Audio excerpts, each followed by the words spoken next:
네, 이번에 들려드릴 사연은 이교형 씨의 어리버리한 친구 사연입니다. 어리버리한 제 친구 얘기입니다. 대학 졸업을 하고 2년 동안 백수 생활을 하던 제 친구 녀석이 극적으로 작은 무역회사에 취직하게 됐습니다.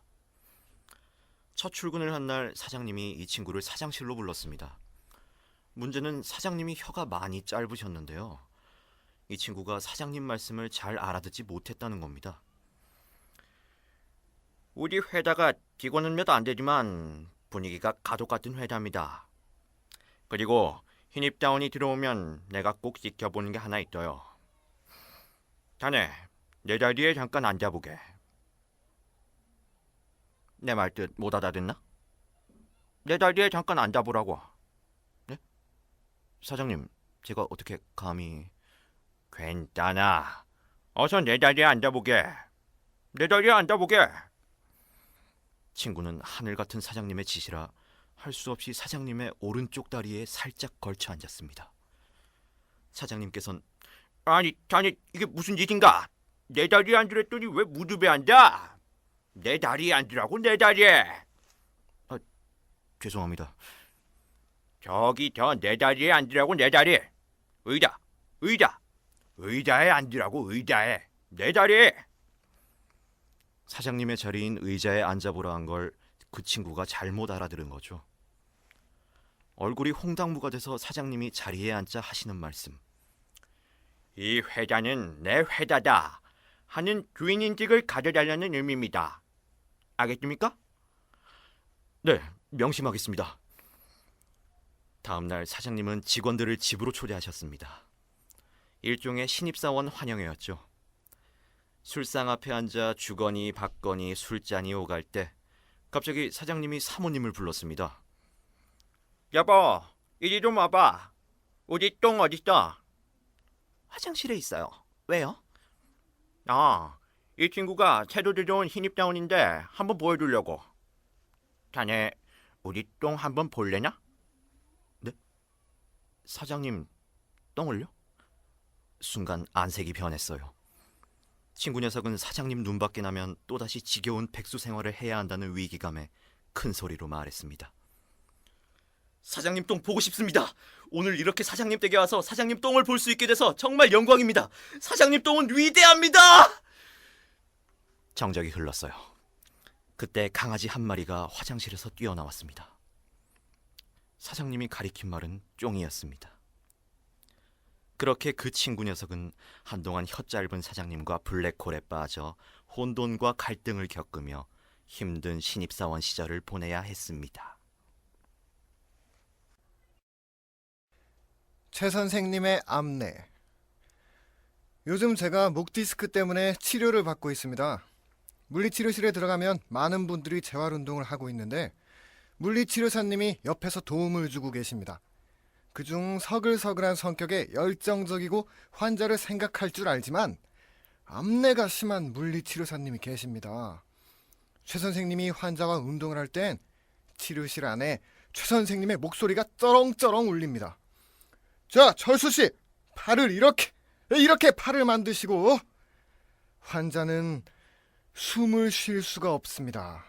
환자의 보호자도 최 선생님의 스트레칭 시간에는 환자의 곁으로 가지 않습니다.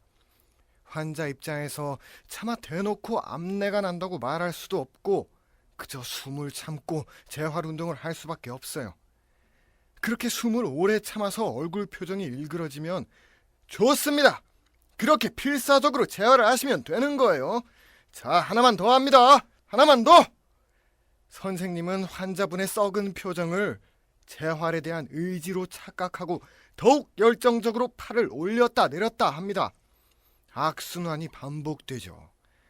하지만 한편으론 놀라운 재활치료 능력을 보여주십니다. 환자가 말합니다. 저기 선생님, 이젠 혼자서도 할 수 있을 것 같아요. 말도 안 되는 소리 하지 마세요. 제가 옆에서 가능합니다. 선생님, 할 수 있습니다. 아니, 이런 게 가능할 리가.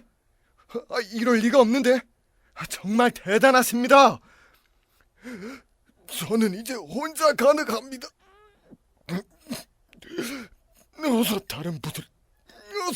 다른 분에게 가주세요. 재활 환자들이 가장 힘겨워하는 의용 문제가 해결되기 때문에 최 선생님만 만나면 빠른 속도로 재활되는 거죠. 그리고 오늘 한 할아버지가 최 선생님의 레이더망에 걸렸습니다. 눈이 마주친 할아버지의 동공이 흔들렸습니다. 난 괜찮은데. 난 괜찮아 정말. 에이, 아닙니다. 얼른 치료하시고 걸어 다니셔야죠. 할아버지는 허리 쪽이 안 좋으셔서 물리치료사가 1대1로 붙어서 거의 레슬링처럼 얽혀가며 몸을 풀어가야 했어요. 자, 할아버지 힘내세요. 힘내세요. 힘을 빼세요. 자, 하나 더. 좋아요. 마지막으로 하나. 자, 마지막으로 하나 더. 좋아요. 자, 마무리로 하나.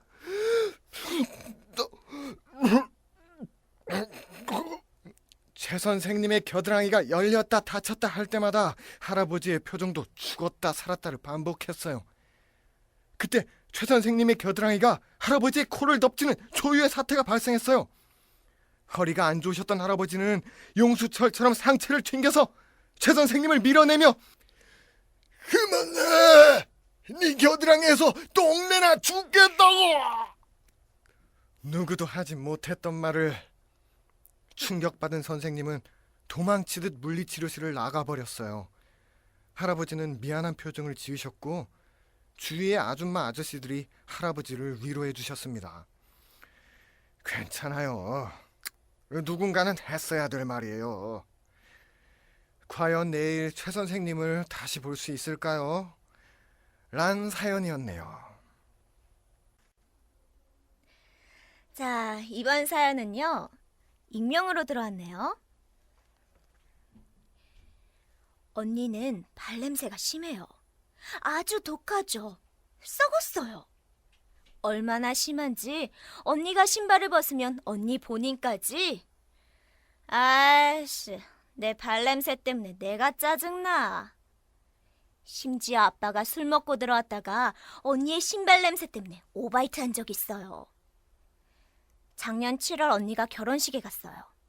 언니는 털까지 많은 동물이라 맨다리로 치마를 못 입어요. 그래서 여름에도 스타킹을 신어야 돼요. 세상의 모든 악취를 담아두고 있다가 스타킹을 벗고 신발을 벗는 순간 언니의 발냄새는 폭발해요. 그래서 그날 전 약속도 없는데 밖으로 나갔어요. 언니보다 늦게 집에 들어가서 신발 벗는 순간을 피하고 싶었죠. 그런데 제가 늦게 들어갔음에도 언니가 아직 안 온 거예요. 하는 수 없이 옷을 갈아입는데 할머니가 걱정스러운 목소리로 아이고 야야, 오늘 청아도 치우기랑 박씨가 오기로 했었는데 바빠서 못 온단다. 다 찰 때가 됐는데 정아도 괜찮겠지? 참고로 정화조를 찾아보면 똥오줌을 하수구로 내보내기 전에 소독하는 통이라고 써있죠. 저는 걱정하는 할머니를 안심시키고 방으로 들어갔죠. 그리고 2시간 후 언니가 들어왔어요. 저는 숨을 참았죠. 언니는 신발을 벗었고 그때였어요. 주무시던 할머니가 벌떡 일어나 큰 소리로 얘들아! 큰일 났다! 할머니, 왜 그래요? 정화조가 터졌어! 똥통이 터지고 말았어! 제가 아무리 아니라고 말해도 언니 발냄새라 아무리 말해도 어떻게 이게 사람 발에서 나는 냄새야? 지금 늙은 해밀이 놀리는 게야? 이것은 분명 정화조가 터진 것이야! 결국 밤 11시가 훨씬 지나 정화조 청소업체에 전화해 청소를 하게 되었죠. 지금 언니는 발냄새를 없애기 위해 신발에 약재를 넣고 다녀요. 언니의 발냄새. 언니는 발냄새가 심해요. 아주 독하죠. 썩었어요. 얼마나 심한지 언니가 신발을 벗으면 언니 본인까지 아씨, 내 발냄새 때문에 내가 짜증나. 심지어 아빠가 술 먹고 들어왔다가 언니의 신발 냄새 때문에 오바이트 한 적이 있어요. 작년 7월 언니가 결혼식에 갔어요. 언니는 털까지 많은 동물이라 맨다리론 치마를 못 입어요. 그래서 여름에도 스타킹을 신어야 돼요. 세상의 모든 악취를 담아두고 있다가 스타킹을 벗고 신발을 벗는 순간 언니의 발냄새는 폭발해요. 그래서 그날 전 약속도 없는데 밖으로 나갔어요. 언니보다 늦게 집에 들어가서 신발 벗는 순간을 피하고 싶었죠. 그런데 제가 늦게 들어갔음에도 언니가 아직 안 온 거예요. 하는 수 없이 옷을 갈아입는데 할머니가 걱정스러운 목소리로 아이고, 야야! 오늘 정화조 치우기로 한 박씨가 오기로 했었는데 바빠서 못 온단다. 이 다 찰 때가 됐는데 이 정화조가 괜찮겠지? 참고로 정화조를 찾아보면 똥오줌을 하수구로 내보내기 전에 소독하는 통이라고 써있죠. 저는 걱정하는 할머니를 안심시키고 방으로 들어갔죠. 그리고 2시간 후 언니가 들어왔어요. 저는 숨을 참았죠. 언니는 신발을 벗었고 그때였어요. 주무시던 할머니가 벌떡 일어나 큰 소리로 얘들아! 큰일 났다! 할머니 왜 그래요? 정화조가 터졌어! 똥통이 터지고 말았어! 드디어! 제가 아무리 아니라고 말해도 언니 발냄새라고 아무리 말해도 어떻게 이게 사람 발에서 나는 냄새야? 지금 이 늙은 할미를 놀리는 거야? 이것은 분명 정화조가 터진 것이야! 결국 밤 11시가 훨씬 지나 정화조 청소업체에 전화해 청소를 하게 되었죠. 지금 언니는 발냄새를 없애기 위해 신발에 약재를 넣고 다녀요. 네, 이번엔 김주혁 씨가 보내주신 사연입니다. 7년 전 겨울, 그날도 저는 소개팅을 나가서 애프터 신청을 받지 않고 헤어져 기분이 정말 좋지 않았어요. 저는 마음에 너무 들었는데 상대방은 제가 싫었는지 전화번호도 안 물어보고 안녕하세요 라고 말하고는 그냥 가버리더라고요. 돌아오는 길에 포차에서 소주 한 병을 마셨어요. 알딸딸한 기분으로 집으로 걸어가고 있는데 앞에 개 2마리가 딱 붙어 있는 거예요. 아니 이제 하다 개들도 짝이 있는데 나는 뭐냐고요. 이런 생각이 들면서 눈물이 막 나는 거예요. 게다가 울면서 자세히 보니까 개 2마리가 커플 목걸이를 하고 있는 거예요. 누군 20년 넘게 개 목걸이 비슷한 것 하나도 못 해봤는데 개만큼도 못한 내 인생이 비참하다 못해 승질이 났어요. 그래서 아무 죄 없이 행복한 한때를 보내고 있는 개 커플한테 고래고래 욕을 했죠. 이 개자식들아! 저리 비키지 못해! 넌 개고 난 사람이야! 이 개들아! 한창을 즐기던 개 커플이 저 때문에 놀랬는지 빛의 속도로 나에게 달려오는 거예요. 쌍으로다가 점점 다가오는데 개가 엄청 컸어요. 황소만한 거예요. 으르렁거리며 잡아먹을 듯 달려오는데 순간 너무 놀라서 잽싸게 도망쳤죠. 그런데 개가 어찌나 빠르던지 아까 술 먹던 포차까지 따라오는 거예요. 개가 아직 있을까봐 무서워 나가지도 못하겠고 발만 동동 구르고 있는데 어라? 왠지 바지가 따끈하면서 축축한 느낌? 오 마이 갓. 놀라서 뛰다 보니 바지에 실례를 해버린 거예요. 거기다 실례를 한 바지 안과 바지 밖이 온도차가 나다 보니 바지 위로 김이 모락모락 나는 거예요. 지나가던 사람들이 날 쳐다보며 키득거려 너무 창피했어요. 결국 엄마한테 데리러 오라고 전화했죠. 이런 딸의 사연도 모르고 엄마는 매정하게 차에 냄새 밴다고 앉지도 못하게 해서 차 뒷좌석에서 죄인인 마냥 무릎 꿇고 집까지 왔어요. 그리고 전 집에 오자마자 오줌 싼 제 바지를 빨면서 엉엉 울었답니다. 이번 사연은 한민수 씨가 보내주신 무서운 할아버지입니다. 전 극도로 소심합니다. 어느 날 학교를 가느라 버스를 탔어요. 그런데 빈자리가 하나 있는데 사람들이 안 앉는 거예요. 의아해서 빈자리에 앉았어요. 옆자리에 한 할아버지가 앉아 있었죠. 제가 앉자마자 할아버지는 대뜸 무슨 일이야? 저는 당황해서 네? 걱정하지 말고 얘기해봐. 무슨 일이야? 무슨 일이라뇨? 고민을 말해보라고 이 자식아. 소심한 저는 완고한 할아버지 표정에 위축돼서 고민을 진짜 얘기했어요. 사실 요즘 여자친구와 이런저런 이유 때문에 사이가 안 좋고 그렇습니다. 그러자 할아버지는 제 말은 듣지도 않고 중간에 자르면서 헤어져! 네? 헤어져야 돼! 너랑 네 여친하고 그런 운명이 아니에요! 저는 빨리 벗어나고 싶어서 네, 헤어질게요. 대답하고 말을 끊었죠. 그런데 할아버지가 대뜸 200원! 웬 200원이요? 상담을 했으면 돈을 내야지 임마.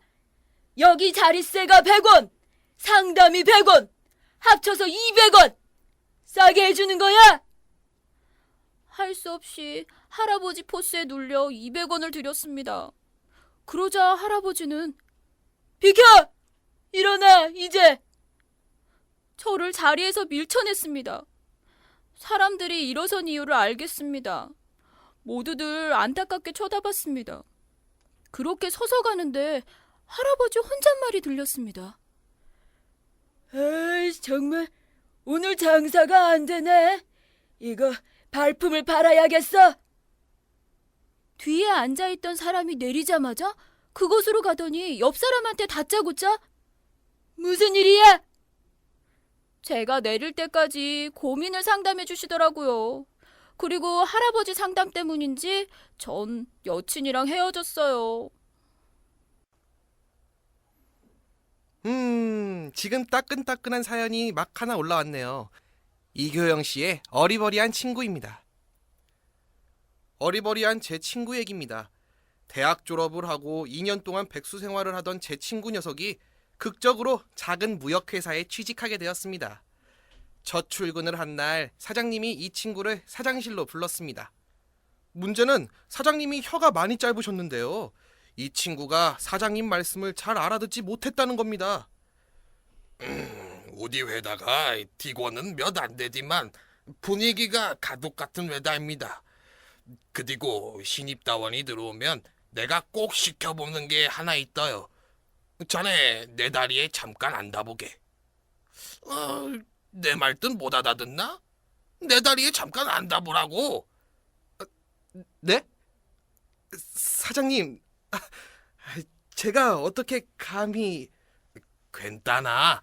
어서 내 다리에 앉아보게. 내 다리에 앉아보게. 친구는 하늘 같은 사장님의 짓이라 할 수 없이 사장님의 오른쪽 다리에 살짝 걸쳐 앉았습니다. 사장님께서는 아니 다네 이게 무슨 일인가? 내 다리에 앉으랬더니 왜 무릎에 앉아?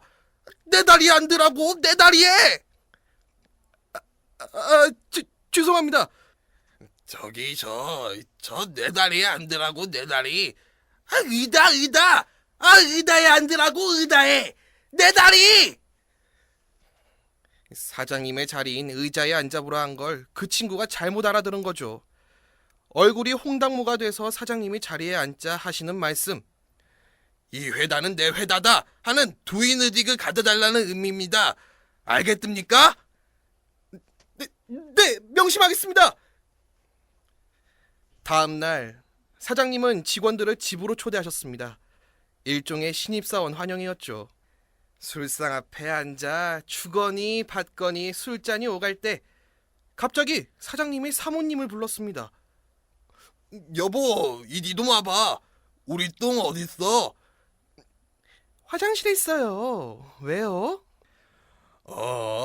이 친구가 새로 들어온 신입다원인데 한번 보여주려고.